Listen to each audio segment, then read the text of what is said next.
Assalamualaikum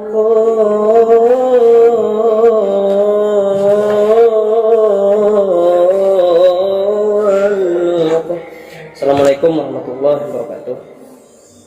Bertemu lagi tepat dari Sabtu tanggal berapa? Ya, tanggal 7 Agustus, dimana situasi kota Banjarmasin masih dalam keadaan PPKM. Jadi kita masih melaksanakan salah satu cara pembelajaran, yaitu pembelajaran online. Alhamdulillah di sini kita tetap bisa melaksanakan pembelajaran online dengan materi yaitu sholat sunnah rawatib. Nah, jadi di antara tujuan mengerjakan sholat sunnah adalah untuk lebih mendekatkan diri kepada Allah. Nah, Allah senang lang hambanya yang suka bersujud dan bertasbih. Nabi Muhammad pun menganjurkan umat sidin memperbanyak sujud kepada Allah Subhanahu wa taala. Karena dengan sekali sujud Allah akan meninggikan satu derajat kebaikan meskipun menghapus satu kesalahan. Oleh karena itu, jika kita membiasakan diri untuk sholat sunnah rawatib, maka semakin banyak kita mendapatkan derajat kebaikan di sisi Allah Subhanahu wa taala. Jadi tata cara sunnah rawatib itu agak sedikit berbeda, sama seperti sholat fardu namun berbeda. Ya, melaksanakan sholat sunnah rawatib ada 3 macam yang perlu kita perhatikan. Yang pertama, berniat sholat sunnah rawatib itu sesuai jenis dan rakaatnya, tidak diawali azan dan iqamat. Kemudian 3, dikerjakan sendiri-sendiri, dalam bahasa Arab disebut munfarid. Kemudian bacaannya tidak dinyaringkan. Yang kelima, tiap 2 rakaat itu ada 1 salam. Yang keempat, diutamakan tempat mengerjakannya bergeser atau berpindah dari tempat sholat fardu yang setelah selesai kita kerjakan. Nah, jadi itu tadi yang perlu kita perhatikan. Jadi contoh ataupun sholat sunnah, contohnya pun pelaksanaannya sebagaimana sholat subuh. Pengerjaannya seperti sholat subuh namun tanpa ada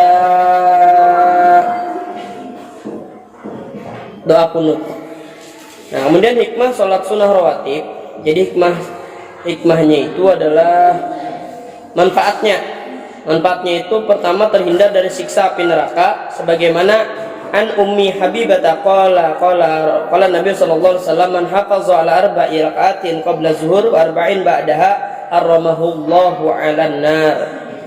Jadi Ummu Habibah, istri Nabi Muhammad sallallahu alaihi wasallam berkata, Nabi Muhammad sallallahu alaihi wasallam bersabda, bagi siapa yang mengerjakan salat 4 rakaat sebelum zuhur, yaitu salat sunat, dan 4 rakaat sesudah zuhur, itu salat sunat, maka Allah akan mengharamkan api neraka baginya. Ini hadis riwayat Imam Tirmidzi.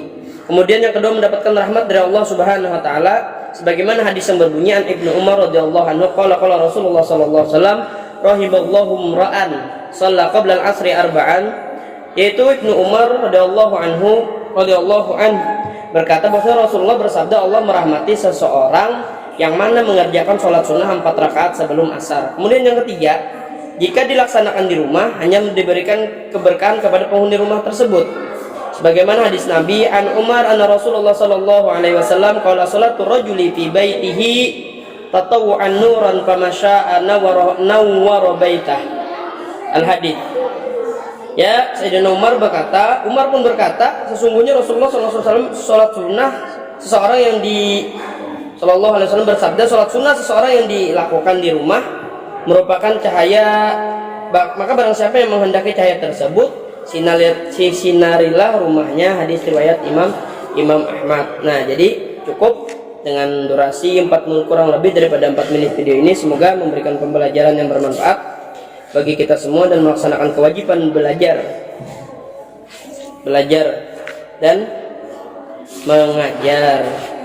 Adanallahu wa yakum ajma'in. Wassalamualaikum warahmatullahi wabarakatuh.